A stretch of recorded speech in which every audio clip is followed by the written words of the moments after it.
Hello, everyone.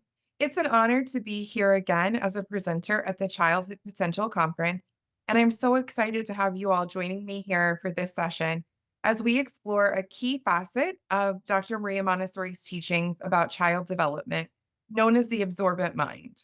But first, I want to share just a few details that define me as the host and the creator of this presentation. My name is Heather White. I'm a former Montessori classroom teacher, administrator, and in home caregiver with more than 15 years of experience in the world of Montessori. I now work as an educational coach and consultant. I work in multiple roles with the Center for Guided Montessori Studies, including as their alumni, conference, and webinar coordinator. And I'm an instructional guide with them, supporting adult learners who are working to receive their Montessori certification. I'm also a blog writer and content creator for the American Montessori Society and previously for Guide and Grow and Mira's Toys as well. I hold certifications from the American Montessori Society in the 3 to 6 and 6 to 9 levels, and also have experience working with the 0 to 3 and 9 to 12 populations. I have a master's degree in education with a concentration in Montessori studies and an education specialist degree in school psychology. I'm also a nationally certified school psychologist and hold an anti-bias, anti-racist certificate from AMS. Let's begin by making sure that this session will meet your needs and interests. You're in the right place with me today if you're a parent, caregiver, or educator of a child age 0 to 3. You're eager to provide a nurturing foundation for their growth and independence. Whether you're new to Montessori or have some prior knowledge, this session will offer meaningful insights grounded in Dr. Maria Montessori's absorbent mind. You're also in the right place if you're fascinated by the incredible potential of early childhood.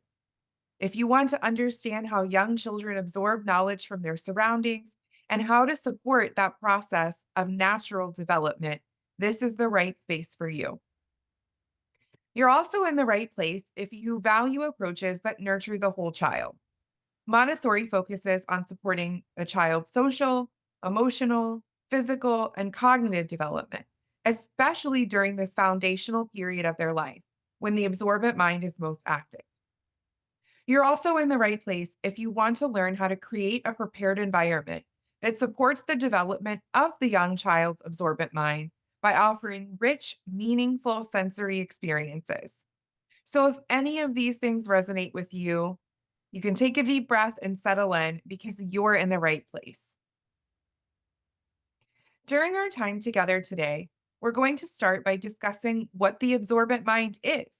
We'll explore two of its distinct stages, that of the unconscious and conscious mind. We'll then discover how the absorbent mind reveals itself through the process of language acquisition and the building of a child's identity. We'll then review the four distinct parts or pillars that Dr. Montessori described of the absorbent mind: the horn, the inner teacher, the nimi, and the nebulae.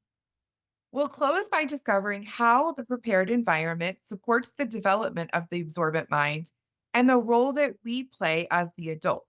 And then I'll share a resource for learning some more after today's session. As we embark on today's exploration of the absorbent mind, I'd like to begin with a quote from Dr. Maria Montessori from her 1946 London lectures that really encapsulates the remarkable nature of this phase of development. She says, "A marvelous fact is that this absorbent mind never feels fatigue. It is just like a camera. It clicks and everything is there all of a sudden."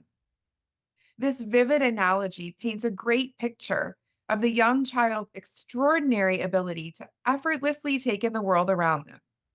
During this period, the child's mind is uniquely primed for learning, eagerly absorbing language, culture, and experiences with a level of excitement, engagement, and efficiency that is truly unparalleled. For young children, every single moment is a chance to imprint something new, a skill, a word, a new behavior onto the lens of their ever curious minds. In Montessori, we really honor this profound capability by providing these carefully prepared environments and intentional experiences that we can offer by preparing ourselves first, right? That feed the child's innate hunger and their thirst for knowledge.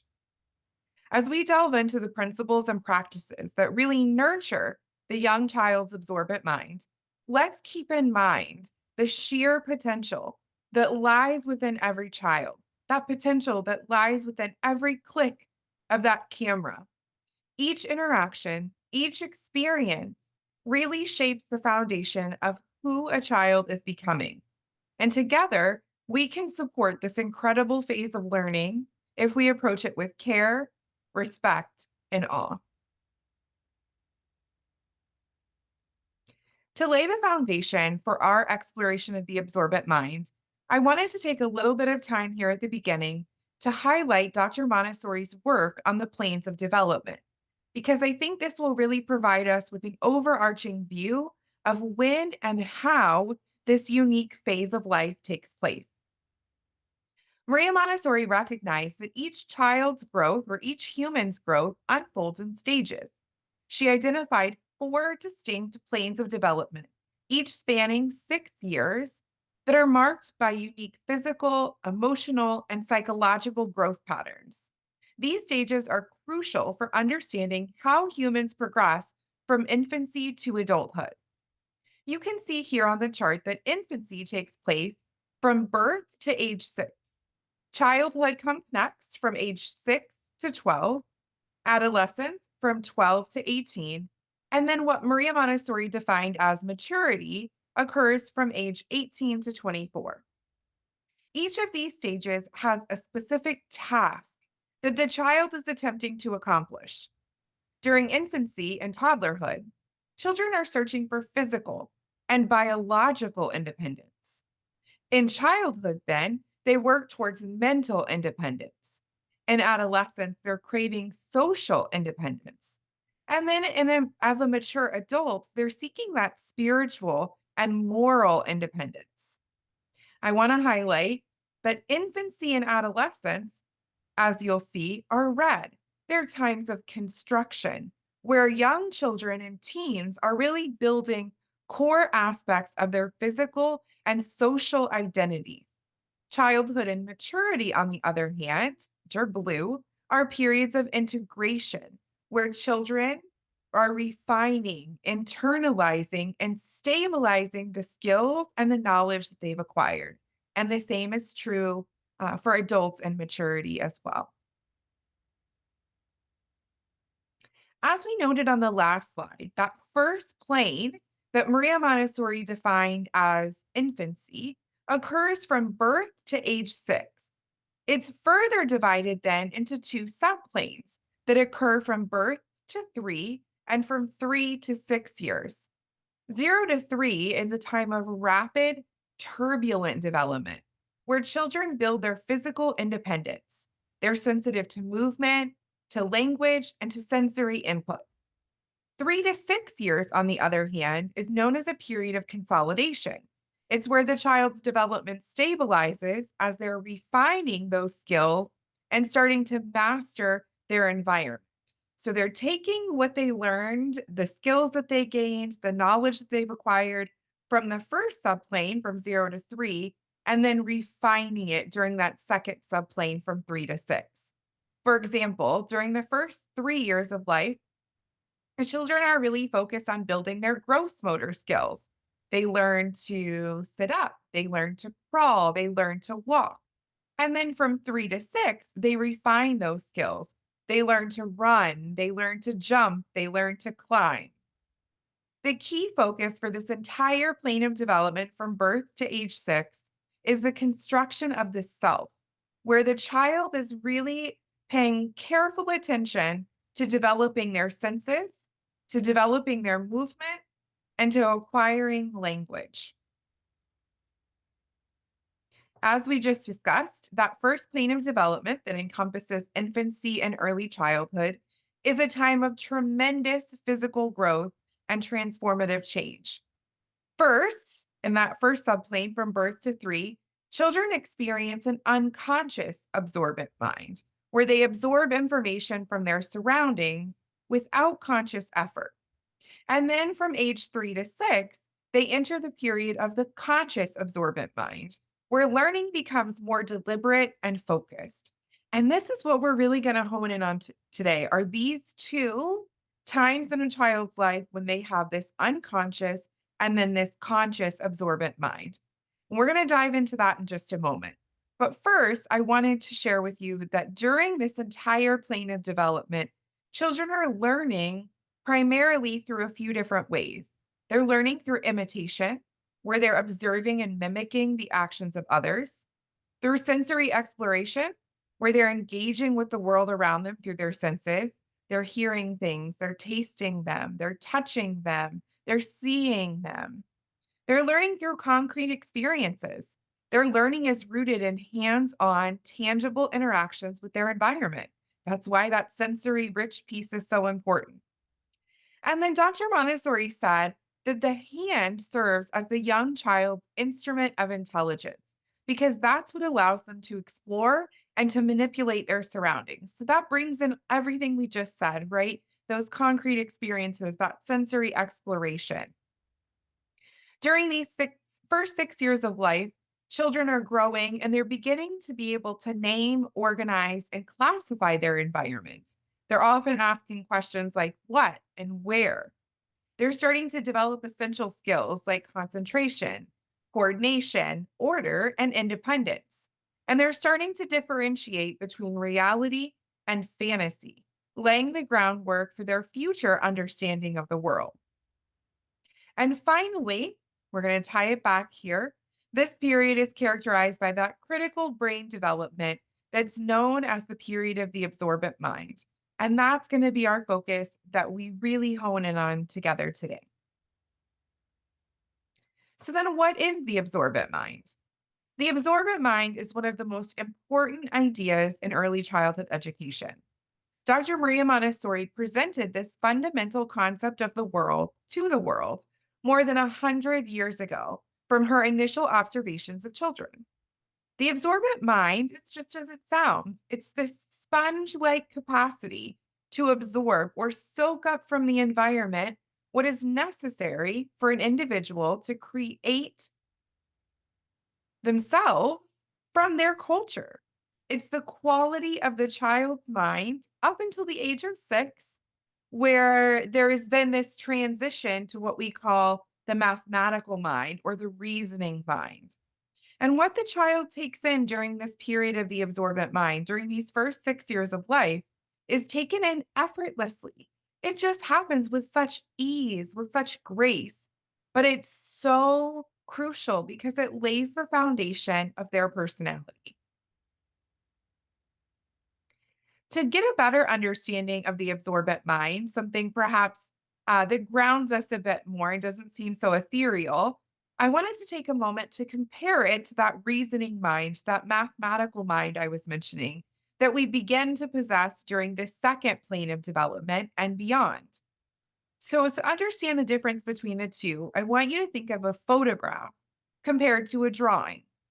Both, as you see here, can represent a window, but in very different ways. A photograph captures every single detail exactly as it is: the color, the texture, the angle, and the view beyond. It's a fixed, unchanging record of that specific moment in time. A drawing, on the other hand, reflects the artist's interpretation. The level of detail depends on the artist's choices, and the final image might represent a window that doesn't even exist in reality. It really is something that the artist creates. It is really an individualized depiction. The absorbent mind is like the camera in the photograph, where the child effortlessly takes impressions that form the foundation of their personality. Later, then, the reasoning mind works more like the artist that creates this drawing, relying on conscious effort and memory to shape understanding, which is still important, but less foundational to who we are at our core, less foundational to the development of our personalities. According to Maria Montessori, the absorbent mind stage can be subdivided into two different areas or two different stages. The unconscious stage, that's 0 to 3, and then the conscious stage, which comes next from 3 to 6. So, first is the unconscious stage. And it's during this time that the child absorbs information unconsciously or unknowingly. They learn to sit, to stand, to walk, and to speak without conscious effort. And if it or is going to look at everything around them intently without discrimination or choice. Everything is fascinating. They're just taking it all in. A child during this period tends to mimic what they see and what they hear when they're able to. The unconscious powers don't have aims or purposes. For example, the infant who's lying on their back is strengthening their muscles in their spine, but they're not aware of that purpose. They just act simply in keeping with the laws of nature. They're leaning into what their bodies are needing to grow and to develop. During this period, during the unconscious stage, the child also acquires from the environment their language. They learn to think in that language. They learn to speak in that language. The child absorbs the customs around them, which then become a part of themselves. That's where we talk about that foundational piece to creating their identity, which we'll talk a bit more about later. The conscious stage then comes next from age 3 to 6. So, around the age 3, we begin to see the emergence of this consciousness. It's indicating the beginning of memory and conscious awareness for children. The child still has this sponge like mind that absorbs information easily, but now they consciously seek certain experiences. A child in this phase is expanding their newly developed faculties and abilities. They're predisposed towards learning things like order, sequencing, music, numbers, and letter sounds, which eventually lead to math, reading, and writing skills. And when we say they're predisposed, these are the sensitive periods that we're referring to. Another key component of Dr. Montessori's teachings. Those sensitive periods are times in a child's life where they have this heightened ability to gain some skill or to acquire some knowledge with ease, just effortlessly, right? Much like the absorbent mind. And it's during this unconscious phase that the child also begins to show a strong desire to become more independent. They're seeking to do things without adult help. They want to become the master of their own minds, bodies, and environment. And the adult who gives unnecessary help can create dependency and really become an obstacle to the child. So let's hone in on that language acquisition process that we know now is fueled by the absorbent mind. I want you to imagine trying to learn a foreign language, a second language as an adult. I'm imagining that much as it does to me, it feels pretty daunting, filled with a lot of memorization, perhaps, constant practice, tons of time and energy and effort, and slow progress. Now, I want you to contrast that with the experience of a young child. Without formal lessons or efforts, they seamlessly absorb the complex nuances of their native language. But how is that possible? The answer lies in the absorbent mind. Maria Montessori explains this remarkable phenomenon in her book titled The Formation of Man, where she writes, "The absorbent mind is indeed a marvelous gift to humanity. By merely living and without any conscious effort, the individual absorbs from the environment even a complex cultural achievement like language. This capacity for effortless absorption begins at birth and is most active during the child's first 6 years of life, a period that Maria Montessori called the sensitive period for language. There's that sensitive period again, right? And it's during this time that the child's mind functions like that sponge, soaking up not just vocabulary, but the intonation, the syntax, and the structure of the language or the languages that are spoken around them and their environment. So let's pause to really reflect and absorb, no pun intended, the magnitude of this gift. Language is truly a cornerstone of our human culture. It connects us, it conveys our thoughts, it preserves our histories. And yet, this vast, complex system is absorbed by the youngest children, by the youngest people among us, simply through their interactions with caregivers, with family members, and with their broader environment. Unlike us as the adult learner, who must consciously exert effort to acquire a new language, the child's absorbent mind works passively and intuitively. There's no need for flashcards, repetition drills, or explicit grammar lessons during this time. The child just learns because they're immersed in an environment that's rich with spoken language, and they know that it's what their minds need to grow. And that is an incredible gift. So now that we know how the child acquires language, how does that, along with other things, start to build their identity? And how does that connect to the absorbent mind? We often marvel at how young children effortlessly learn to speak their native language, like we were just saying. But their remarkable ability to absorb goes far beyond that. It goes far beyond language. From their earliest moment, children are silently, persistently absorbing the world around them. Not just words, but the very essence of their family, their culture, and their community. They observe and internalize how meals are prepared and shared, the way that we greet people and interact with them, and even the unspoken rules of behavior in different situations and circumstances. Some of this learning happens through direct teaching, lessons that we're passing down intentionally to our children, right? But much of it is absorbed passively, as through this process of osmosis, if you will, right? By simply living and observing, children are picking up these things that are so important to our families, to our communities, and to our greater, larger cultures. Dr. Maria Montessori described this process as mental chemistry.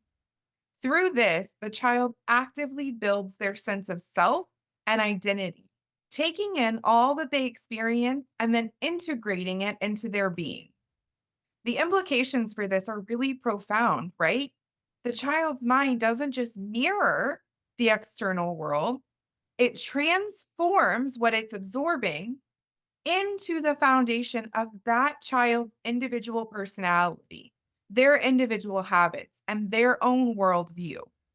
Each meal that a child shares with their family, each lullaby that they're sung at bedtime or story that they're read, each interaction that's observed in their community really contributes to their construction of who they are, how they belong, and who they'll become.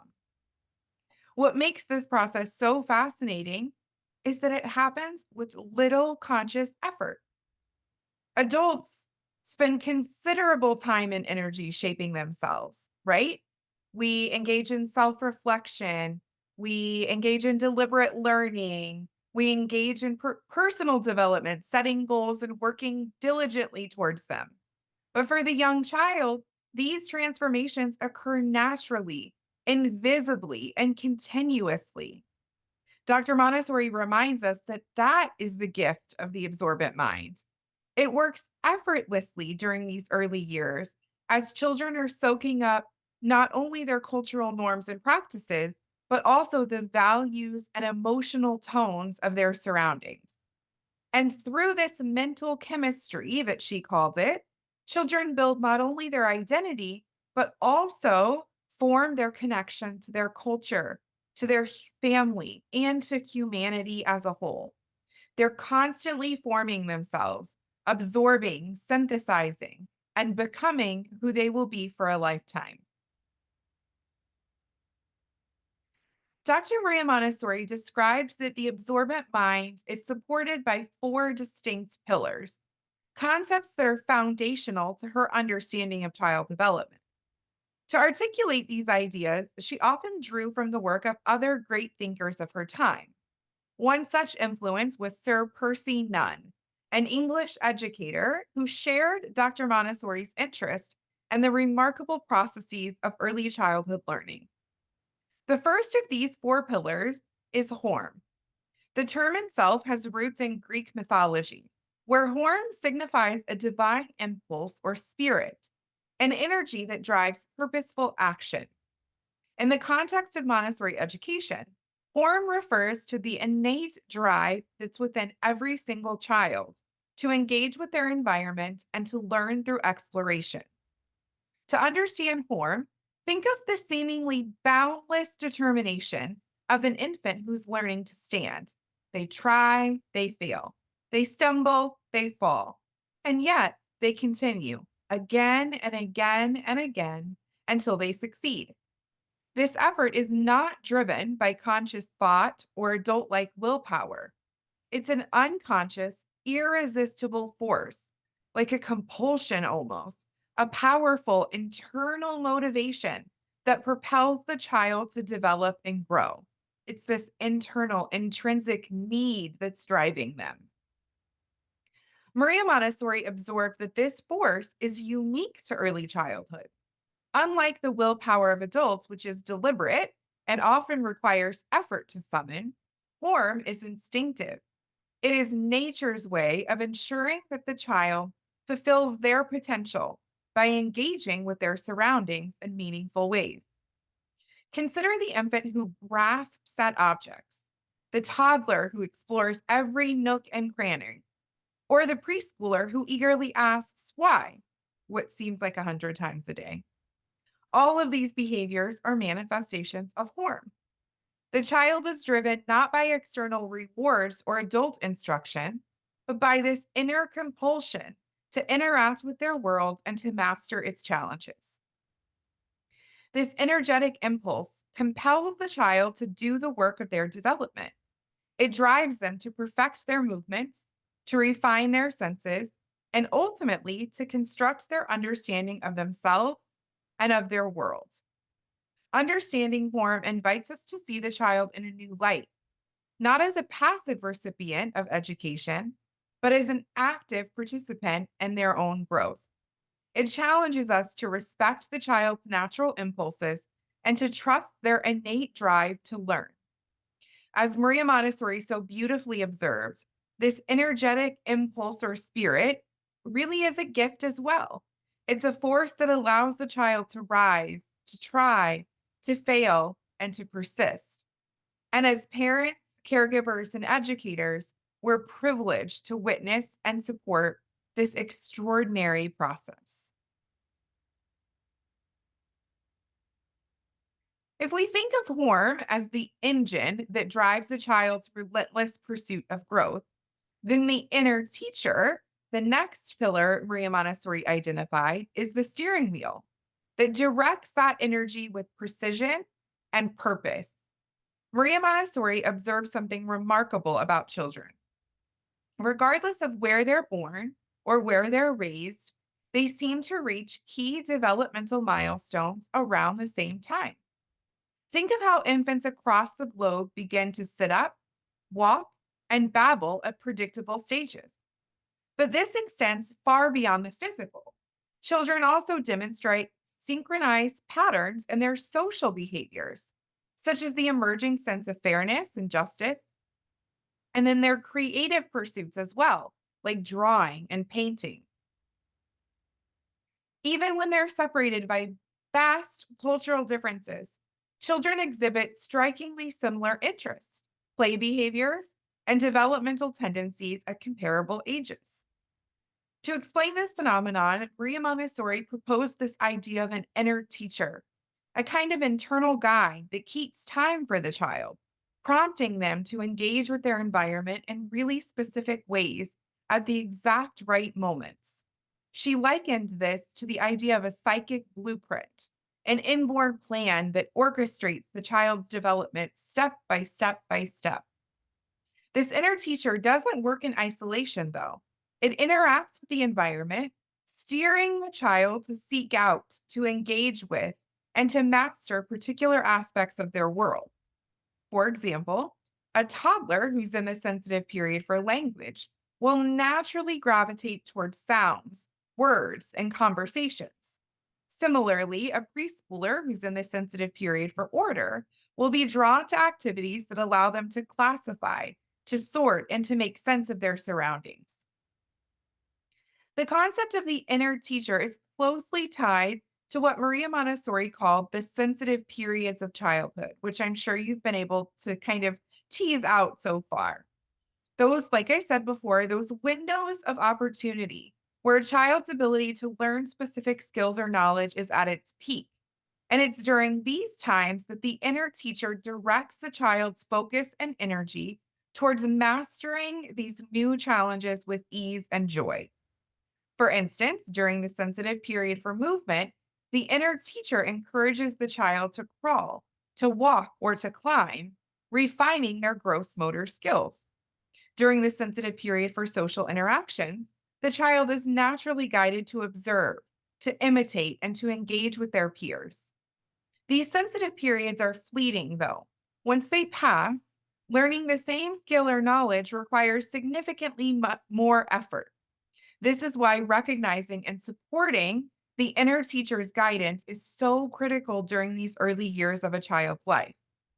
The concept of the inner teacher is really this profound reminder of the universality of childhood development. It bridges cultural divides, it highlights the commonalities that connect us all as human beings. Every single child is born with this psychic blueprint, with this inner teacher, this guiding force that enables them to grow into their fullest potential. We just need to honor that, to respect it, and to provide them the situations, the circumstances, the settings, the environments that help it grow on its own.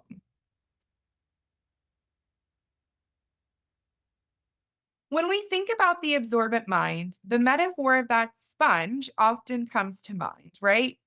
We see a mind that soaks up every single thing around it, every single thing and its environment. But what does this absorbent quality truly mean? The child's memory works in a fundamentally different way than that of the adult. Well, we as adults primarily store information for later conscious recall. The young child does something much more profound. They use their experiences to construct their very sense of self, their identity. This remarkable process requires a unique kind of memory. Enter the NEMI, a foundational element of the absorbent mind, named after, and I may not pronounce this correctly, so I apologize, Mnemosyne, the Greek muse of memory. Unlike the memory that we use as adults, which allows us to consciously recall facts and events and skills, the NEMI works on a deeper unconscious level. It's a memory system through which the young child absorbs and integrates information from their environment to shape their personality, their character, and their behavior. For example, in the first 3 years of life, the child does not consciously remember specific moments, like the first time that they heard their mother's voice or the first time they felt the texture of sand. Yet, these experiences profoundly influence their development. The NEMI stores these impressions in a way that contributes to the child's social, emotional, and cognitive growth. The NEMI is especially active during these early years of life when children's minds are most absorbent. It helps children unconsciously collect and process information about their environment, about their family, their culture, and their language. This stored knowledge forms the foundation for the child's sense of identity and their understanding of the world. Dr. Montessori observes that the NEMI is most prevalent during the first 3 years of life, after which it gradually gives way to that conscious memory. And by the time the child is 6, they're increasingly able to recall experiences deliberately, though the NIMI continues to influence behavior and decision making on a subconscious level. Interestingly, while the Navy is most active in early childhood and infancy and toddlerhood, specifically, it doesn't appear or disappear rather entirely in adulthood. It can still be activated by very emotional or impactful experiences. For instance, a vivid memory of a smell or a sound might trigger a long buried emotional response. However, for adults, the NIMI primarily shapes our unconscious habits, preferences, and tendencies, rather than playing a direct role in our learning as it does for young children. And finally, Dr. Montessori observed and described the nebulae, the distinct potentials of the human being, the fourth pillar of the absorbent mind. This term, nebulae, that's drawn from astronomy, beautifully encapsulates the vast latent potentials within each and every human being. Just as a nebula in space holds the potential to birth a star or to remain inert and eventually disperse, the nebulae within the child's mind represents their abilities and characteristics that may or may not be realized, depending on the child's experiences. Maria Montessori described the nebulae as the distinct potentials that define our shared humanity. Capacities like language, musicality, mathematical thinking, and social behavior. These are not just learned skills, but inherent possibilities that are waiting to be awakened through interaction with the environment. For example, every child is born with the latent capacity for language. However, without exposure to spoken words, conversations, and social interactions, this potential remains dormant. Similarly, a child born with the potential for musicality will only develop this ability if they're exposed to music and given opportunities to engage with it in meaningful ways. The early years of life, then, are critical for the development of these nebulae.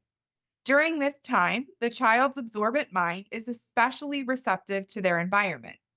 This is why Maria Montessori emphasized the importance of creating a carefully prepared environment, an environment that not only provides for the child's physical needs, but also nurtures their psychological and social emotional development.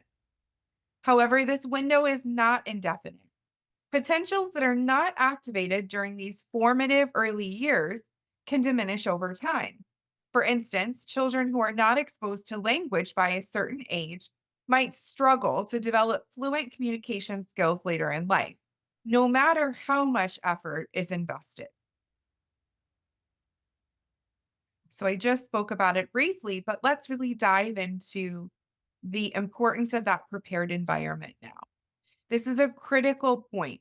For the absorbent mind to thrive, the child's environment must be carefully prepared. The early years of life are really crucial for the development of that nebulae, right? During this time, the child's absorbent mind is so receptive to their environment, like we were just saying. And so the environment is prepared so specifically. It's orderly and beautiful because that helps the child absorb a sense of harmony and predictability. It's rich in language because it exposes the child to the rhythms and sounds of communication. They're emotionally supportive. The prepared environment should ensure that the child absorbs feelings of safety and belonging and is able to and encouraged to share their feelings and express how they're feeling. As the adult, it's our responsibility to carefully prepare the environment in that way that offers meaningful opportunities for children to explore, to move, and to discover. The materials are thoughtfully designed to meet the child's unique developmental needs, and our role as the adult is to observe and to guide, not to interfere. When harm is nurtured in this prepared environment, the child's learning becomes joyful and purposeful.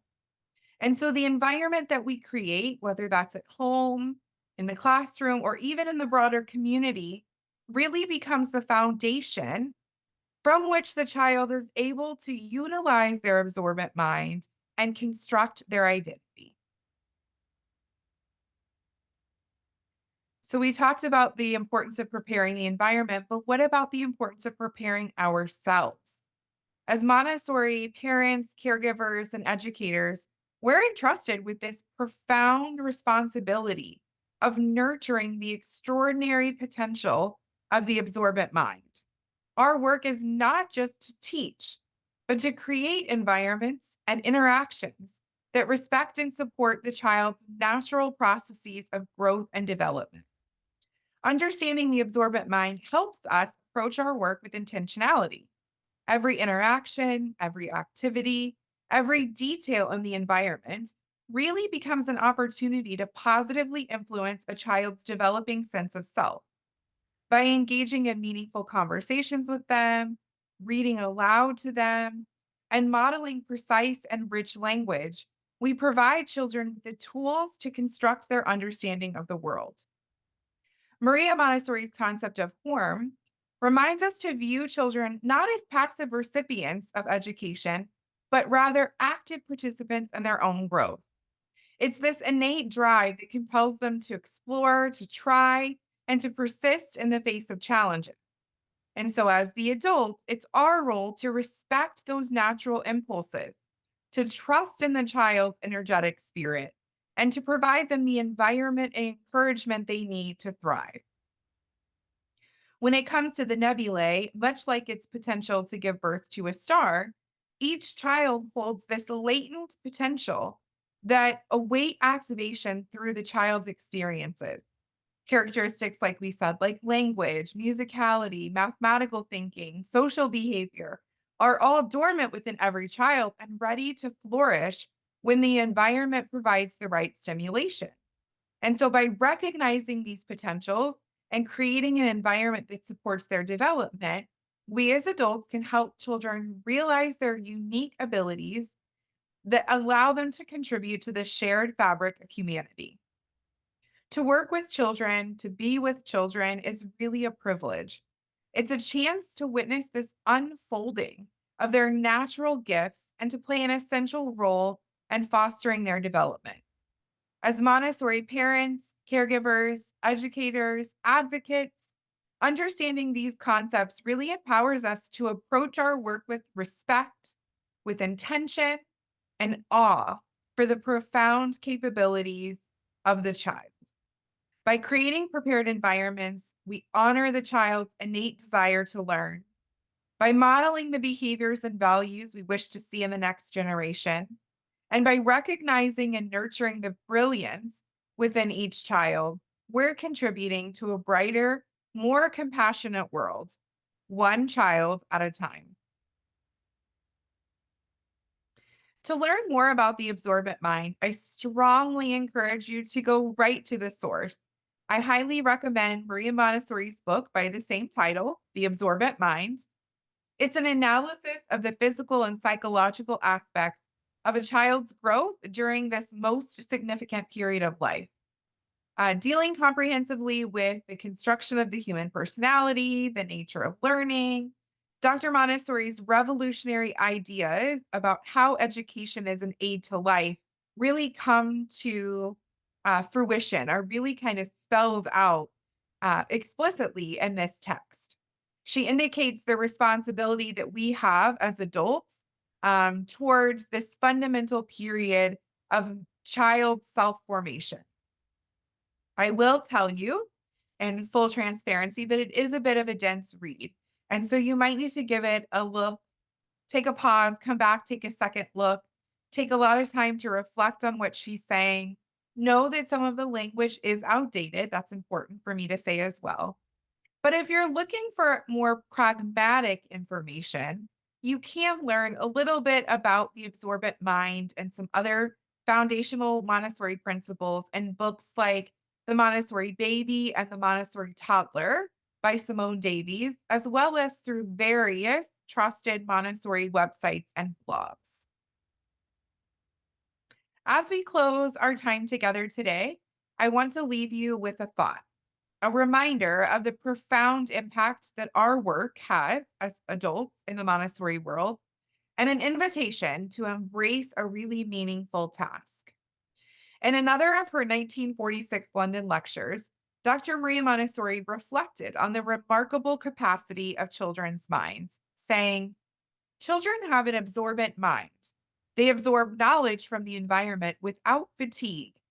This is the moment in the life of man when we can do something for the betterment of humanity and further brotherhood. This quote captures the essence of what draws us to Montessori education and underscores the privilege that we have as educators, as parents, as caregivers, and as community builders. The absorbent mind, like I've said so many times in this presentation, is a gift, and its potential is limitless during these formative years of life. But Montessori reminds us that this potential requires careful nurturing. As adults, it's our responsibility not merely to provide knowledge, but to cultivate an environment where the child's innate curiosity and capacity to learn and grow flourishes. We are called to be intentional architects of experiences, environments, and relationships that fuel this incredible period of development. And by doing so, we're not just shaping individual lives, we're really laying the foundation for a better world, one child at a time. Each lesson that we give, each observation that we make, and every choice that we consider is an opportunity to the betterment of humanity. So as you leave here today, I invite you to reflect on this. What small, intentional steps can you take in your environment or your practice to empower children to absorb knowledge, to develop their potential, and to contribute to the greater good? Together, as Montessorians, we hold the power to guide this next generation towards a future filled with understanding, compassion, and unity. Let us embrace this responsibility with purpose and joy. Thank you all so much for taking the time to join me today. I hope you've enjoyed this session and that you've learned something meaningful about this incredibly fascinating time in a child's development. I've included my contact information for you here, and I warmly invite you to reach out with any questions or thoughts you have after this presentation. You're welcome to email me or connect with me on LinkedIn. I'd also love for you to explore my new website and social media platforms where you can find me under the handle at Montessori.matters. On all of these channels, I regularly share insights and resources on Montessori education, parenting, and child development that hopefully you'll find both inspiring and useful. I'm wishing you a fulfilling and inspiring rest of your experience at the Childhood Potential Conference. Thank you once again for being here with me today and for all that each of you do for the children in your care. Have a wonderful day, and I hope to see you again in the future.